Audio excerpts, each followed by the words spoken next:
वो पोल पे चढ़ने में बढ़िया एक्सपर्ट है, बहुत जल्दी जल्दी चढ़ जाता है, दिखाया भी उसने कल। करीब ये चोरियों की संख्या 20 के आसपास, मतलब सर पीट रहे थे अपना पिछले 1-1.5 महीने से कि मतलब आ क्यों नहीं रहा है, आ क्यों नहीं रहा, पकड़ दूंगा। एम्बुस लगा के बैठे रहते थे कि आज पता चला इस खेत में आएगा, यहाँ पे लगा है। तो हमने कई बार ट्राई किया है। जी नमस्कार दोस्तों, आप देख रहे हो न्यूज़ 20 सबसे तेज खबर। पाटन क्षेत्र में लगातार चोरियां हो रही थी और देर रात में चोरियां हो रही थी। और आपको बता दें कि बिजली के तारों को फिल्मी अंदाज में रात में चोर चोरी करके ले जाते थे और जब सुबह किसान पहुंचते थे तो तार गायब। ऐसा इस पाटन क्षेत्र में लगातार चलता रहा और काफी समय तक चोरियां चल रही थी। पुलिस भी काफी परेशान थी और पुलिस इस मैटर को लेकर छानबीन में जुटी हुई थी। और आज हम बता रहे हैं उन चोरों को पुलिस ने दबोच लिया है। इसी दौरान एक प्रेस कॉन्फ्रेंस रखी गई। दुर्ग जिले के जो एसपी हैं जितेंद्र शुक्ला जी ने प्रेस कॉन्फ्रेंस के जरिए क्या खुलासा किया, देखिए तस्वीरों में। आप लोगों को जैसा कि विदित है कि पिछले साल भर में पाटन क्षेत्र में बिजली के तार की चोरी लगातार हो रही थी। ऐसी बहुत सारी चोरियां थी जो हमारे संज्ञान में थी, दर्ज हुई हैं, और बहुत सारी ऐसी चोरियां हैं जो अभी पकड़े जाने के बाद दिख रही हैं, जो हमारे संज्ञान में ही नहीं आई हैं और दर्ज भी नहीं है। तो अभी तो हमने 8 चोरियां निकाली, 8 चोरियों का मतलब एक साथ निकाला है। और लेकिन पूरा विवेचना और वो उसके डिटेल्स जो आरोपी पकड़ा गया है उसकी बताए डिटेल्स के हिसाब से करीब ये चोरियों की संख्या 20 के आसपास है, दर्ज 8 ही हैं। तो पूरा का पूरा केस आप लोगों के संज्ञान में है कि इस बीच चोरियां बहुत हो रही थी, खासकर पाटन, अमलेश्वर और उससे लगे हुए जामगांव और उन एरियाज़ में। उसी तारतम्य में हम लोगों ने मतलब पिछले 1-1.5 महीने से लगातार मतलब इस पे फोकस करके मेहनत कर रहे थे कि चैलेंज बना हुआ था कि तार इलेक्ट्रिक पोल खासकर किसानों के खेतों से मतलब वायर निकल जा रहे थे। तो इसके पहले भी अभी हमने एक पकड़ा था, बट वो उससे पूरी डिटेल पता करने पे वो हमारे एरिया में उतने इफेक्टिव नहीं थे जितना अभनपुर एरिया के थे। तो इसको फिर हम लोगों ने, जब हमको वो पता चल गया कि वो मेन हमारे वाले एरिया का नहीं था, तो हमने फिर से टीम लगा के रखी कि कौन है। और अभी 27-28 की रात में फिर हमारी क्राइम की यूनिट जो है पाटन के जो थाने का बल है और यहाँ से एक टीम लगा के हम लोग उसमें रात में एम्बुश रेगुलर कर ही रहे थे। 27-28 की रात में कॉम्बिंग टाइप का लगा के बैठे थे। तो उसमें जाकर ये उस रात में 2 संदिग्ध लोग मिले ऑटो में। एक ये मेन आरोपी ईश्वरदास मानिकपुरी और दूसरा उसका कमलेश सिन्हा जो उसका रिश्तेदार है। तो वो दोनों मिले, उन दोनों के पास से फिर मतलब उसी ऑटो में से कुछ कटे हुए तार जब्त हुए। कटे हुए तारों को फिर लेकर उनको फिर ले आए, उनसे पूछताछ करना शुरू किए। उनसे पूछताछ करने के क्रम में कल पूरा दिन लगा और कल मतलब दिन भर पूछताछ हुई। तो उन्होंने बहुत सारी चोरियां, फिर उनके मोबाइल नंबर से बहुत सारी उनकी लोकेशंस और उन चोरियों और उन लोकेशन को हमने फिर मतलब मैच कराया है। तो करीब 18-20 चोरियों का जो डिटेल है जिस समय तार कटी हैं, कुछ हमारे पास रिपोर्ट हुई हैं, कुछ रिपोर्ट्स करने कोई आया नहीं। तो उन सब से मैच कराया है और इनकी निशानदेही पे फिर ये तार कहाँ ले जा रहे थे। तो एक और आदमी जिसके पास ये कबाड़ी है, रेहड़ी लगा के कबाड़ खरीदता है करके है, दीपक परपानी। तो उसके पास जाके ये अपना पूरा सामान बेचता था। उसके निशानदेही पे हमने कल फिर सुबह उसको उठाया और दीपक परपानी के पास ये लोग 60-70 रुपये 80 रुपये किलो के हिसाब से बेच देते थे। वो रेगुलर इनसे लगातार ख़रीदारी कर रहा था। फिर दीपक परपानी की निशानदेही पे फिर हमने और भी आगे कार्रवाई शुरू की। दीपक परपानी के घर से कुछ करीब उसके यहाँ से 4-5 हज़ार रुपये और करीब 4-5 लाख रुपए का मतलब सामान वामान जब्त हुआ है।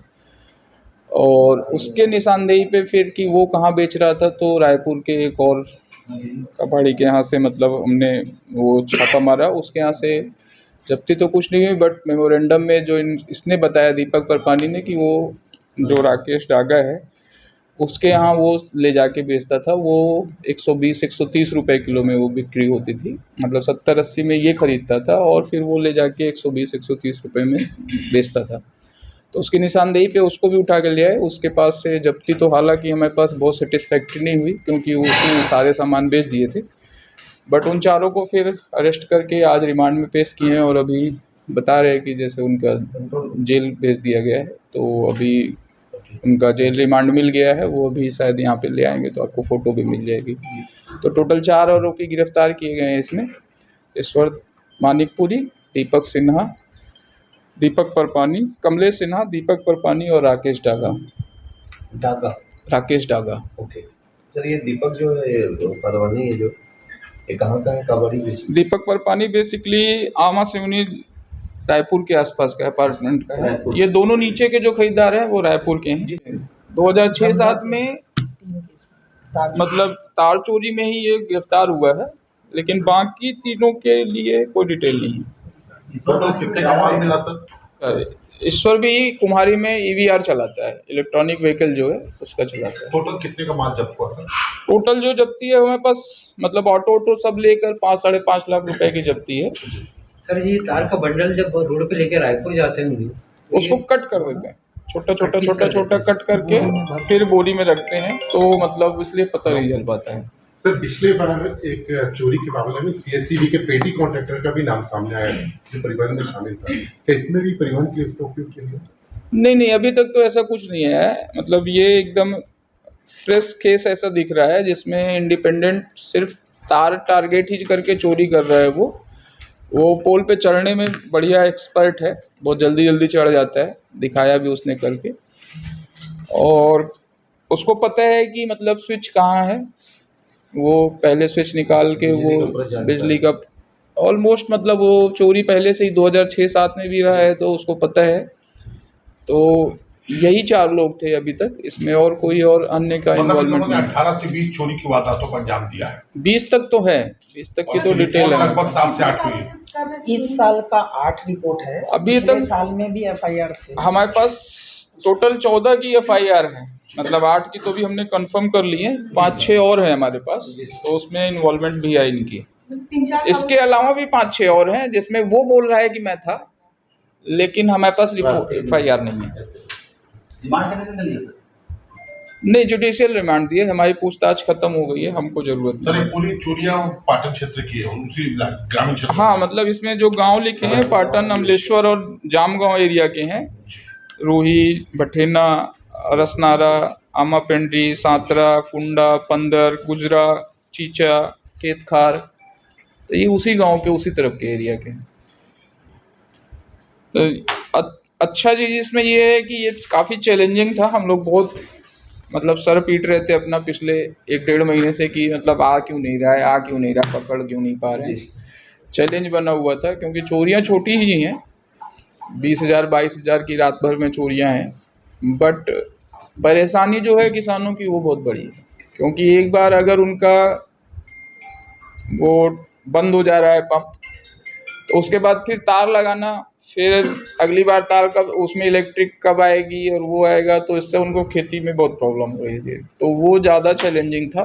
चोरियों की मात्रा और पैसे की मतलब क्वांटिटी से मतलब उतना इम्पोर्टेंट नहीं है, बट किसानों की समस्या से ज़्यादा इम्पोर्टेंट है।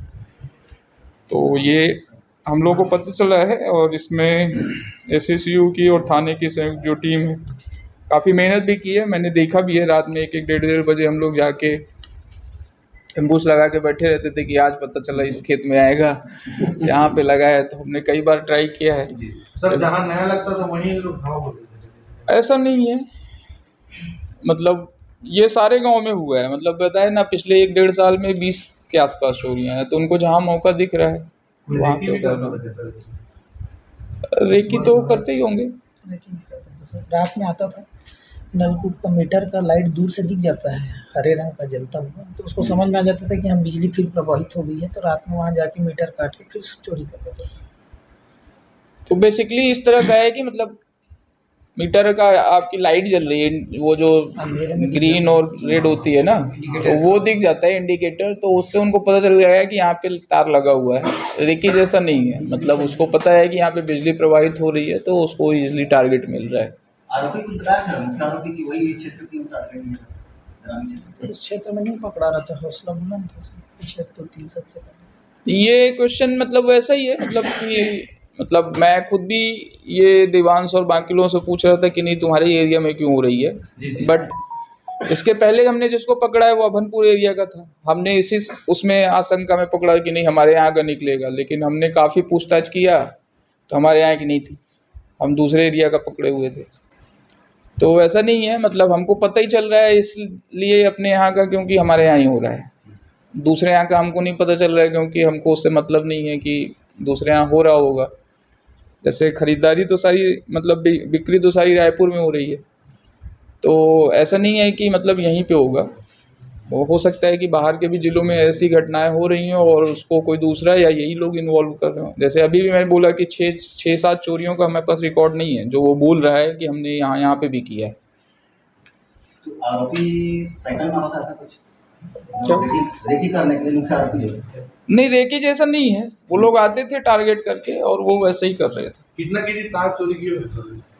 केजी के आसपास 400-500 केजी के आसपास एक रात में निकलता था। तो वो मतलब उसी हिसाब से 20,000-22,000 के आसपास वो बिक्री कर पाते थे। मतलब जो भी बिक्री है रात की चोरी की वो इसी के बीच में 20 से 25 के बीच में है।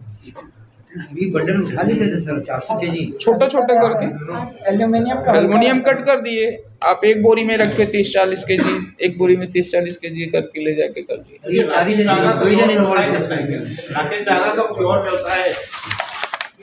ये नहीं पता कि ये स्क्रैप का व्यवसाय है, ये मालूम है स्क्रैप में है, स्क्रैप में भी वो काम कर रहा है। स्क्रैप के अलावा कोई व्यवसाय मतलब नहीं पता है। हमारी खबर आपको अच्छी लगे लाइक सब्सक्राइब करें। जय हिंद, जय भारत।